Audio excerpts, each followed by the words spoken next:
Hey, welcome to The Explainer. Today we're looking up, way, way up, at a true modern marvel of engineering. We're going to find out how humanity managed to build a structure that literally scrapes the sky. So I want you to just take a look at this number, just for a second. Let it hang there. 828. That's what that number is. The height in meters of the Burj Khalifa in Dubai.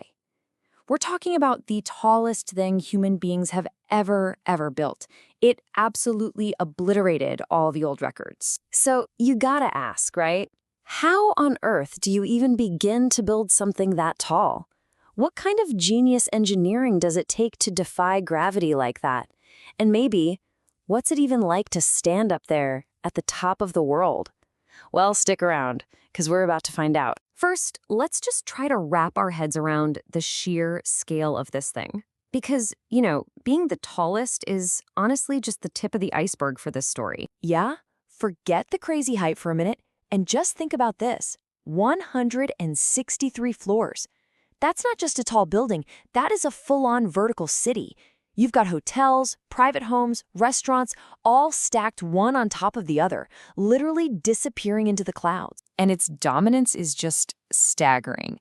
It didn't just break one record, it basically collected them. Get this, it's the tallest freestanding structure on the planet. It's got the highest occupied floor in the world. It has the world's highest outdoor observation deck. Oh, and the longest elevator ride you can possibly take. It's just in a league of its own. Okay, so how do you design something this insanely tall and make sure it doesn't, fall over in a strong wind? Well, the secret, and you're not going to believe this, it didn't come from some supercomputer. It came from a flower. The architect Adrian Smith, he looked right in his backyard, the desert, and found this flower, the Hymenocallis. And the inspiration is so clear once you see it. The flower has this strong central core with petals spiraling out. The Burj Khalifa does the exact same thing. It has this three-lobed footprint, like a tripod, and as it goes up, it steps back in that same spiral shape. It's not just beautiful, it's genius. That shape is the key to its stability against the powerful desert winds. So you've got this incredible design. How do you actually build it? Well, this is where the raw power of engineering and just mind-blowing amounts of material come into play. Let's start with the concrete. 330,000 cubic meters of it. It's hard to even picture. But think of it this way. That's enough concrete to build a sidewalk almost 2,000 kilometers long. Just incredible. And what holds all that concrete together? 39,000 tons of steel rebar. If you were to lay all those steel bars end to end, they would stretch more than a quarter of the way around the entire planet. That is the tower's unbreakable skeleton. Now, all that material isn't just piled up. It's arranged around this brilliant idea called the buttressed core. This is the secret sauce. You have this massive hexagonal core in the middle, and then three wings that support it, kind of like a giant Y.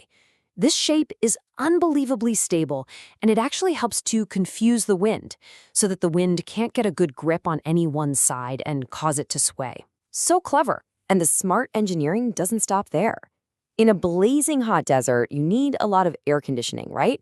Well, AC creates a ton of water from condensation. Instead of just wasting it, the engineers designed a system that collects it all. We're talking over 15 million gallons of water every year. And what do they do with it? They use it to water all the beautiful parks around the tower. Nothing goes to waste. It's brilliant. Okay, so we've built it. We've marveled at the engineering, but what's it actually like to be inside the thing? Because it's not just a monument to look at, it's a living, breathing luxury city in the sky. Take a look at this breakdown. The bottom floors are all for the super fancy Armani Hotel. Then, from floor 19 all the way up to 108, you've got over 900 private apartments. Yeah, people actually live here. Feeling hungry? Just head up to the Atmosphere restaurant on floor 122. And for the rest of us, the big draw are the at-the-top observation decks, way, way up there. And I mean, can you even imagine that view? Standing so high up that on a clear day, you can see for 95 kilometers. Here's a crazy fact. From the very top deck, you can actually watch the sunset twice. Once from the ground, and then you take a super fast elevator ride up and you can watch it set all over again. It's an experience that really changes your perspective. Of course, for a lot of us, the most unforgettable image we have of the Burj Khalifa is Tom Cruise hanging off the side of it in Mission Impossible. You know you've made it when you're the star of a stunt like that. It really cemented the tower in our minds, not just as a building, but as a true pop culture icon. But an icon like this doesn't just appear out of nowhere. It came with a pretty massive price tag and a mission to completely put a city on the map. Let's talk about its role as the symbol of modern Dubai. To really get the story, you have to look at the numbers. The tower itself, a cool $1.5 billion. But check this out. That was just a small part of a much, much bigger plan. The entire downtown Dubai development cost $20 billion. See, the tower was never supposed to be a standalone project. It was always meant to be the spectacular centerpiece for an entire new city district. And the timeline was just ridiculously fast. They started building in 2004. By 2007, it was already the tallest building in the world, and they weren't even close to being done. The grand opening in 2010 kicked off a new chapter for Dubai. And today, it's exactly what they hoped it would be, a global icon and a magnet for tourism. So when you look at it, you realize the Burj Khalifa is so much more than just glass and steel. It's a statement. It's a symbol of pure, unadulterated ambition. It's a testament to what we can do when we decide to just push the limits of what's possible. This tower really did define a whole decade of what we thought was possible in architecture. And that leaves us with a really interesting question to chew on. What's next? What amazing feat of engineering, what incredible vision is going to define the next decade?